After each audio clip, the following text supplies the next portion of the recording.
Hello friends, कैसे हो आप सभी। तो आज की इस वीडियो में हम डिस्कस करेंगे अपना एक क्वेश्चन जो कि रिलेटेड आपके यूपीएससी के एग्जाम से। यूपीएससी का एग्जाम में ये क्वेश्चन आया हुआ है जो कि आपका 2024 में हुआ था, जून 2024 में। ओके, तो इसी को स्टार्ट करते हैं। तो भाई इस क्वेश्चन में हम जो देखेंगे वो आपका क्या देखेंगे, क्वेश्चन को अच्छे से समझेंगे और क्वेश्चन से रिलेटेड जो भी अपने पास इंफॉर्मेशन पॉइंट होंगे उसको हम अच्छे से डिस्कस करेंगे। ठीक है, तो चलो डिस्कस करते हैं। तो बोला कि physical capital capital in Indian economy. Indian economic के अंदर कैपिटल दो प्रकार की होती है, एक तो वर्किंग कैपिटल होती है, एक फिक्स्ड कैपिटल होती है। तो वर्किंग कैपिटल क्या होती है, कुछ भी अगर आप कुछ भी काम करना चाहो तो उसके लिए बार बार चीजों को खरीदना होता है। ठीक है, मतलब कि वो चीज आप लाते हो जो उसी टाइम काम आए। ठीक है, और एक फिक्स्ड कैपिटल क्या होती है, एक बार आपने खरीद लिया वो आपको पूरी जिंदगी उस पर आप काम कर सकते हो। ठीक है, जैसे आप समझो तो, और कोई एग्रीकल्चर से रिलेटेड है तो एग्रीकल्चर से समझाना चाहूंगा मैं कि आपने क्या किया, धान लगाए। ठीक है, धान लगाए तो बीज तो आप एक बार लिए, 4-5 महीने के लिए सिर्फ आप एक बार बीज लिए। लेकिन उस 4-5 महीने के लिए आप उसमें खाद डालोगे तो खाद क्या होगा, उसी टाइम आपको लेना पड़ेगा जिस टाइम उसकी जरूरत होगी। ठीक है, या कोई दवाई उसके लिए या कोई आपकी स्प्रे जो भी है तो उसी टाइम लाना पड़ेगा। तो बीज तो हो गया आपका, खाद का क्या है, फिक्स्ड कैपिटल। और जो आप खाद ला रहे हो उसके लिए दवाई ला रहे हो तो ये क्या हो जाएगा, आपका वर्किंग कैपिटल में आ जाएगा। ओके, तो चलो स्टार्ट करते हैं। फर्स्ट पॉइंट क्या बोला कि इनमें से कौन सा पेड़ करेक्ट है, ये बोला फार्मर फ्लग, किसान का हल। हल जो है, हल किसान क्या लाता है, एक बार लाता है और वो पूरी जिंदगी उससे काम करता है। तो वो क्या हो गया, फिक्स्ड कैपिटल हो गया। तो यहाँ पर फिक्स्ड कैपिटल आएगी तो वर्किंग नहीं होगा, तो ये आपका गलत हो गया।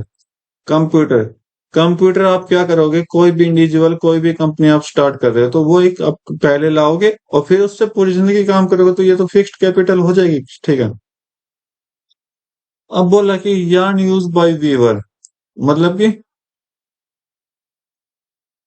कपड़ा सिलने वाला सूत। तो कपड़ा जब आप सिलोगे जब ये उस सूत की जरूरत पड़ेगी। ठीक है, इससे पहले आपको जरूरत नहीं पड़ेगी, तो ये आपका किस में चला जाएगा, वर्किंग में चला जाएगा। बाकी आप हिंदी में भी देख के इसको समझ सकते थे, तो ये आपको वर्किंग में चला जाएगा। ठीक है, पेट्रोल, पेट्रोल तो क्या है, पेट्रोल जैसे आप देखोगे कि आज का टाइम आपको कहीं जाना है तो पेट्रोल की उसी टाइम जरूरत पड़ती है जब आप निकलते हो, या फिर कहीं ना कहीं रास्ते में गाड़ी का पेट्रोल खत्म हो जाता है तो आप उसी टाइम लेते हो। ठीक है, तो ये बार बार आप खरीद रहे हो, तो खरीद रहे हो बार बार तो वर्किंग कैपिटल है। तो ये आपका बिल्कुल ठीक बोला गया है, थर्ड आपका गलत हो गया, तो ओनली टू आपका राइट आंसर दे देगा। तो भाई ओनली टू आपका राइट आंसर है। तो हम चलते हैं अपने पॉइंट्स की तरफ। जो आज हमने पॉइंट्स देखे हैं वो अपने यहाँ पर पढ़े हैं। तो एक तो कैपिटल, कैपिटल मतलब इनकम के बारे में थोड़ा बहुत जानेंगे, कंप्यूटर की नॉलेज लेंगे थोड़ी बहुत, और पेट्रोल के बारे में जानेंगे। तो स्टार्ट करते हैं अपने फर्स्ट पॉइंट से, फिजिकल कैपिटल। डेफिनेशन क्या बोल रही कि एक ऐसा एसेट जैसे कि मशीनरी हो गई, बिल्डिंग हो गई, इंफ्रास्ट्रक्चर हो गया, या फिर कोई भी टूल है जो कि क्या करता है, सामान का या फिर सेवा का प्रोडक्शन करता है। ठीक है, राइट। एसेट्स बोल रहा है तो एसेट्स मतलब क्या होगा, इससे आप कमा सकते हो। कंपोनेंट की बात कर लेते तो इंफ्रास्ट्रक्चर जैसे कि रोड हो गए, ब्रिज हो गए, पोर्ट्स हो गए, इंडस्ट्रियल मशीनरी हो गई, बिल्डिंग हो गई और टेक्नोलॉजी हो गई, इसके कंपोनेंट होते हैं। रोल की बात कर लेते हैं इकोनॉमिक ग्रोथ में, तो सबसे इंपॉर्टेंट रोल होता है तो इन्वेस्टमेंट इन इंफ्रास्ट्रक्चर। जो भी इंफ्रास्ट्रक्चर में इन्वेस्टमेंट करता है जैसे कि आपका हाईवे हो गया, रेलवे हो गया, पावर प्लांट हो गया, ये क्या करता है, ये आप इसमें आप एक बार पैसा लगा दो तो क्या करते हैं, ये पैसा आपका क्या करता है, ग्रोथ करवाता है और प्रोडक्टिविटी को इंप्रूव करने की कोशिश करता है। ठीक है, इनहेंसिंग प्रोडक्टिविटी, बोला कि प्रोडक्टिविटी में कैसे इंक्रीज होगा, तो बोला कि फिजिकल कैपिटल जो इंक्रीज करता है efficiency of labour and other resources, मतलब कि मजदूर और दूसरे भी काम वाले रिसोर्सेज है उनसे फिजिकल कैपिटल इंक्रीज होती है और एक बढ़िया आउटपुट आपका निकलता है। तो अब देख लेते हैं गवर्नमेंट इनिशिएटिव। गवर्नमेंट इनिशिएटिव क्या क्या हैं? तो इंफ्रास्ट्रक्चर डेवलपमेंट प्रोग्राम यहाँ पर चलाए गए हैं, जैसे कि भारतमाला प्रोजेक्ट, सागरमाला प्रोजेक्ट, प्रधानमंत्री ग्राम सड़क योजना, जो कि फिजिकल कैपिटल के लिए इम्पोर्टेंट है। ठीक है। पब्लिक प्राइवेट पार्टनरशिप, जैसे कि इन्वेस्टमेंट वगैरह जो भी हैं वो चलाए गए हैं। ठीक है। चैलेंजेस क्या क्या आ सकते हैं? इनएडिक्वेट इंफ्रास्ट्रक्चर। तो जहां पर मतलब कि हर एक चीज में चैलेंज ये आता है कि भाई आपके पास पर्याप्त साधन नहीं है। ठीक है। डिस्पाइट प्रोग्रेस, इंडिया जो फेस करता है सबसे ज्यादा प्रॉब्लम इंफ्रास्ट्रक्चर डिफिशियंट, मतलब कि साधन कम है ओवरऑल इकोनॉमिक एफिशिएंसी में। मेंटेनेंस एंड अपग्रेडेशन की बात कर लेते हैं, तो फिजिकल कैपिटल जो सफर करता है फ्रॉम खराब मेंटेनेंस से और टाइम की कमी के कारण ये खराब होता है। फेसिंग इशू की बात कर लेते हैं, तो हाई कैपिटल रिक्वायरमेंट्स हम आपको मिल जाती हैं। Financing constraint often limit the expansions of physical capital। Okay.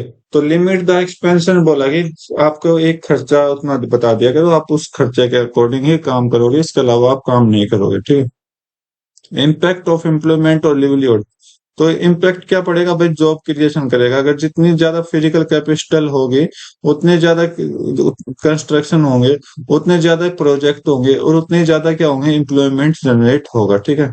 Regional development की बात कर लेते हैं, तो फिजिकल कैपिटल को इम्प्रूव करने के लिए हमें बेटर रोड चाहिए और कनेक्टिविटी चाहिए, ताकि हेल्प करे रीजनल डिस पार्टीज को और बूस्टिंग करे डेवलपमेंट। रिमोट एरिया में भी डेवलपमेंट स्टार्ट करने के लिए बोला गया। ठीक है।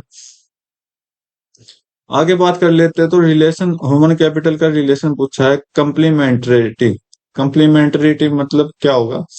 जो उसके स्किल और एजुकेशन बेस पर जो भी आपका कैपिटल इनकम होगा वो आपका कंप्लीमेंटरिटी है। ठीक है। बाकी यहाँ पर आपका लिखा भी गया है, स्किल और एजुकेशन वर्क फोर्स पे किया गया है। ठीक है। सस्टेनेबल डेवलपमेंट मतलब कि इसको पर्याप्त अच्छे से कैसे रखे जाए, तो एनवायरमेंटल कंसिडरेशन की बात कही गई है। इन्वेस्टमेंट इन ग्रीन इंफ्रास्ट्रक्चर, ग्रीन इंफ्रास्ट्रक्चर मतलब जो भी आपके एनवायरमेंट के हैं उससे रिलेटेड बोला गया। और फिजिकल कैपिटल को सस्टेन रखने के लिए क्रूशियल किया गया बैलेंस, जो कि ग्रोथ किया गया एनवायरमेंटल प्रोटेक्शन के लिए। ठीक है।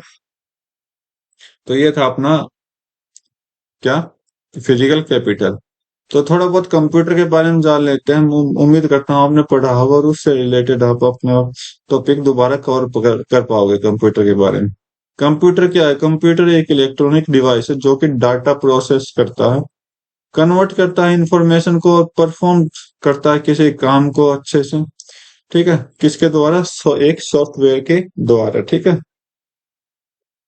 ये परफॉर्म कैसे करता है? कैलकुलेशन आप यहाँ करवा सकते हैं, डाटा को स्टोर रख सकते हो अपने, और एल्गोरिथम कॉम्प्लेक्स को सोल्व कर सकते हो, या फिर मेकिंग इट, इसको बना सकते हो मॉडर्न डे एक्टिविटीज के बारे में।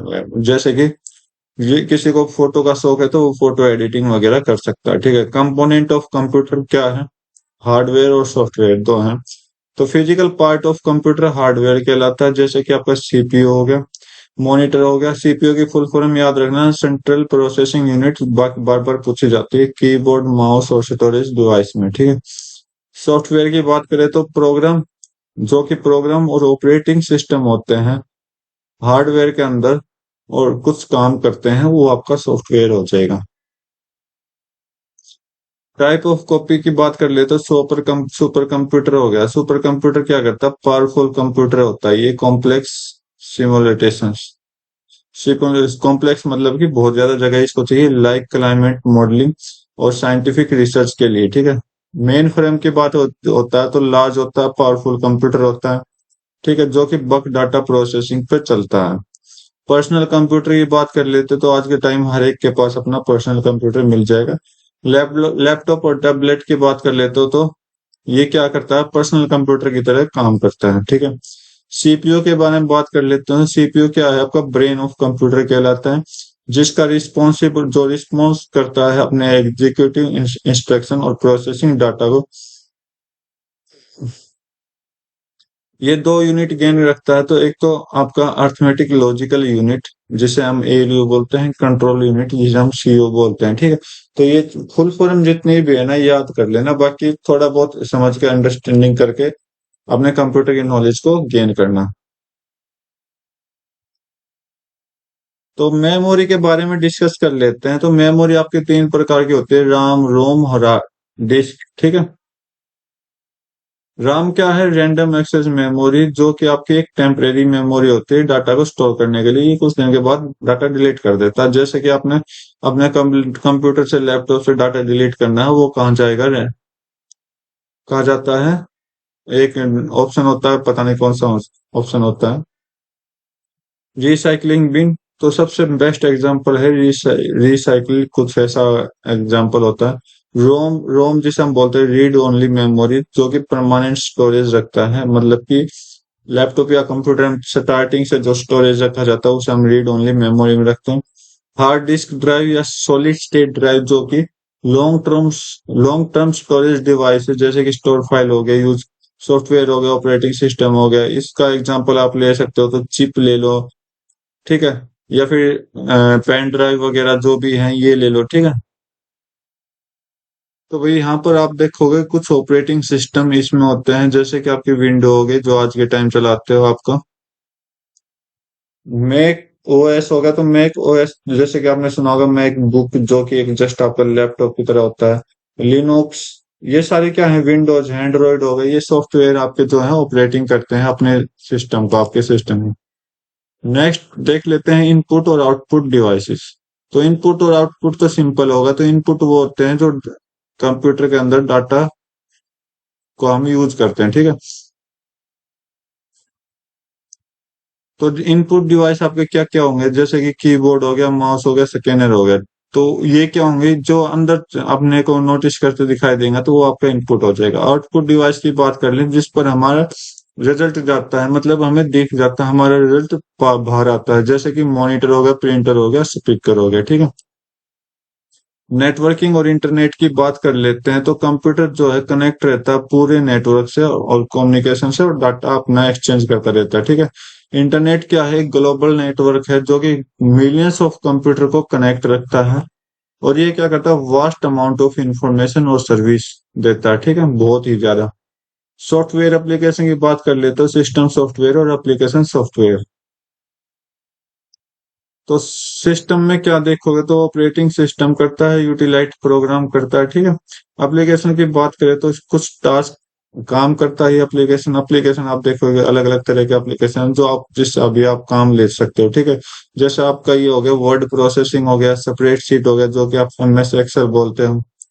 वर्ड प्रोसेसिंग जो होगा आपका एमएस वर्ड हो गया, डाटाबेस मैनेजमेंट जो हो गया, ठीक है। तो इस तरह के क्या होते हैं? एप्लीकेशन सॉफ्टवेयर होते हैं जिसमें आप काम कर सकते हो, ठीक है।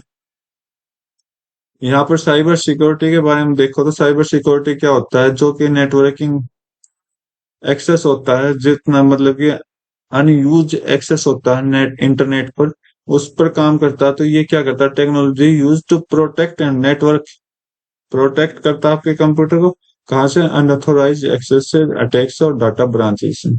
इसके की एस्पेक्ट्स बोले गए हैं, जैसे कि फायरवेल्स हो गया, एंटीवायरस सॉफ्टवेयर हो गया, इंक्रिप्शन हो गया, और रेगुलर सॉफ्टवेयर अपडेट हो गए। ये आपके साइबर सिक्योरिटी में आ जाते हैं। कंप्यूटर की एवोल्यूशन देखिए, आज के टाइम 5 जनरेशन आ चुकी है। फर्स्ट जनरेशन जो है 1940 में आया था, स्टार्ट हुआ था कंप्यूटर बनना। 1956 तक फर्स्ट जनरेशन रहा था। इसमें क्या यूज किया जाता था? वैक्यूम ट्यूब यूज की जाती थी, जो कि लार्ज और एक्सपेंसिव थी, जो भी गवर्नमेंट के पास ही रहती थी। आप देखोगे सेकंड जनरेशन में आपको 1956 से 63 रहा, 7 साल अगले, ठीक है, जो कि ट्रांजिस्टर यूज हुआ वैक्यूम ट्यूब की जगह, जो कि कंप्यूटर को थोड़ा छोटा बना दिया और बहुत अच्छा एफिशिएंसी देने वाला बना दिया। थर्ड जनरेशन में हम बात करेंगे तो 1964 से 71, जो कि अगले 7 साल रहा, जो कि इंटीग्रेटेड सर्किट यूज किया गया और साइज छोटा किया गया, ठीक है, और पावर को इंक्रीज किया गया। फोर्थ जनरेटर की बात करें तो 1971 से लेकर आज तक चल रहा है, जो कि माइक्रो प्रोसेसर का यूज किया गया सभी की जगह, और पर्सनल कंप्यूटर में इसको हम यूज करने लगे। फिफ्थ जनरेशन की बात करें तो फोकस करता है एआई और क्वांटम कंप्यूटर के रूप में। तो अब आपसे क्वेश्चन कई बार ये पूछा जाता है अदर कम्पिटिटिव एग्जाम में कि जो अपने जनरेशन पड़ी है उसमें चिप्स का यूज कहाँ, चिप्स नहीं सॉरी चिप का यूज कहाँ किया गया। तो आईसी क्या होता है, आईसी आप इंटीग्रेटेड चिप होता है जो कि सिलिकॉन से बनी होती है, ठीक है। तो ये आपका आंसर दे देगा थर्ड जनरेशन, ठीक है। टाइम वगैरह कुछ नहीं पूछता, लेकिन टाइम भी आप एक बार याद कर लो। फर्स्ट जनरेशन 1914 से लेकर 16 साल तक चला। सेकंड जनरेशन 1956 से 7 साल चला। थर्ड जनरेशन 1964 से लेकर 7 साल चला। और फोर्थ जनरेशन आज तक चल रहा है, 1971 से लेकर फिफ्थ आपका कंटिन्यू चल रहा है, ठीक है। तो ये था अपना कंप्यूटर। उम्मीद करता हूँ आपको अच्छे से समझ आ रहा होगा। नेक्स्ट देख लेते हैं, पेट्रोल के बारे में थोड़ी बहुत जानकारी लेते हैं, क्योंकि आप देखोगे पेट्रोल क्या है, आपके डेली लाइफ का प्रोडक्ट हो चुका है। और कोई बाइक भी चला रहा होगा तो बाइक पे भी क्या लगता है, पेट्रोल लगता है, ठीक है। तो डेफिनेशन और कंपोजिशन की बात कर लेते हैं। पेट्रोल क्या है, गैसोलाइन है। पेट्रोल जो है लिक्विड फ्यूल होता है जो कि इंटरनल कंबशन इंजन में यूज होता है, मतलब कि अंदर ही कंबशन आग पैदा करता है, ठीक है।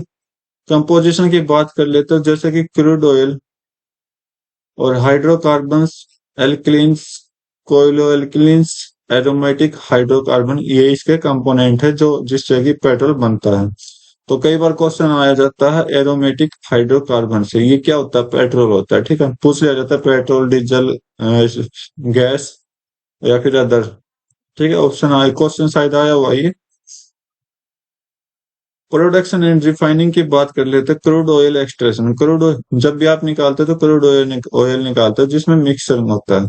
तो पेट्रोल जो प्रोड्यूस किया जाता है क्रूड ऑयल को छानकर, जो कि अंडरग्राउंड से लिया जाता है। रिफाइनिंग प्रोसेस जो होती है इसकी, रिफाइनिंग प्रोसेस फ्रिक्शनल डिस्टिलेशन होता है जहां पर क्रूड ऑयल को हीट किया जाता है, सेपरेट किया जाता है अलग कंपोनेंट से। क्रूड ऑयल क्या होता है, कुछ मिट्टी वगैरह लाएगा तो उसको क्या करोगे आप, गर्म करोगे, गर्म करते ही वो क्या होगा, हल्का हो जाएगा, ठीक है। वो हल्का होते ही जो उसमें कंपोनेंट है अदर, वो अलग हो जाएंगे और पेट्रोल अलग हो जाएगा, ठीक है। अगला पॉइंट देख लो, यूज क्या करते हो, ट्रांसपोर्टेशन का काम करते हो, तो आने जाने का आप काम कर सकते हो, गाड़ियों का नाम ले सकते हो। पेट्रोकेमिकल, पेट्रोकेमिकल क्या होता है, इंडस्ट्री वगैरह में यूज होते हैं, जिससे हम क्या बना सकते हैं, रबर बना सकते हैं, सोलवेंट बना सकते हैं, प्लास्टिक बना सकते हैं, ठीक है। एनवायरमेंटल इम्पैक्ट की बात कर ले तो ग्रीन हाउस गैस इमिशन बोला जाता है। तो पेट्रोल का जलने से क्या निकलता है, कार्बन डाइऑक्साइड निकलती है जो कि ग्रीन हाउस को कंट्रीब्यूट करती है, ठीक है। एयर पोल्यूशन की बात कर ले तो नाइट्रस ऑक्साइड, इससे हम क्या क्या पोल्यूट कर सकते हैं, nitrous oxide volatile organic compound जो कि एयर क्वालिटी को इशू करता है और हेल्थ खराब करता है आपकी, ठीक है। आगे देखते हैं, तो इकोनॉमिक सिग्निफिकेंस जो कि ग्लोबल मार्केट और प्राइस फ्लक्चुएशन की है। तो ग्लोबल मार्केट में हम देखेंगे तो पेट्रोल जो है ग्लोबल एनर्जी मार्केट मार्केट में एनर्जी प्रोड्यूस करता है और इकोनॉमिक्स और जियो पॉलिटिक्स में ये काम आता है। प्राइस फ्लक्चुएशन में क्या होगा, पेट्रोल का जो प्राइस है वो ऊपर नीचे चलता रहता है। क्यों चलता रहता है, जैसे क्रूड ऑयल जहां से वो ऑयल निकाला जाता है उसका प्राइस के ऊपर डिपेंड रहता है। रिफाइनिंग कैपेसिटी, कितने रिफाइन किया गया, जियो पोलिटिक टेंशन से प्राइस फ्लक्चुएट होता रहता है, मतलब ऊपर नीचे होता रहता है, ठीक है। अल्टरनेटिव फ्यूचर ट्रेंड्स, मतलब कि इसके अगर हम पेट्रोल यूज ना करें तो क्या यूज करें, तो आप इलेक्ट्रॉनिक व्हीकल यूज कर सकते हो जो कि आने वाले टाइम में बहुत ही अच्छा रहेगा, चैलेंज बनेगा किसके लिए, पेट्रोल को कम करने के लिए, ठीक है।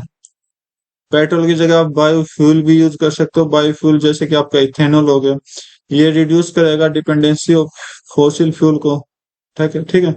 हाइड्रोजन यूज कर सकते हो या फिर दूसरा फ्यूल, ठीक है। तो हाइड्रोजन जो है आने वाले टाइम में यूज होगा और पोटेंशियल होगा रिप्लेस एंड सप्लीमेंट पेट्रोल, मतलब पेट्रोल की जगह ये चीज यूज होने लग जाएंगी। तो मतलब क्या होगा, इन चीजों से आपका पोल्यूशन थोड़ा कम ही रहेगा। बात कर लेते हैं इंडिया कॉन्टेक्स्ट, इंडिया के बारे में इसका क्या ख्याल है। Dependence on import and government policy, तो इंडिया जो है डिपेंड होता है इसके इंपोर्ट पे, मतलब दूसरे देश से तेल लेता है और तेल लेता तो देता तो कुछ है नहीं, तो इंपोर्ट होता है, ठीक है।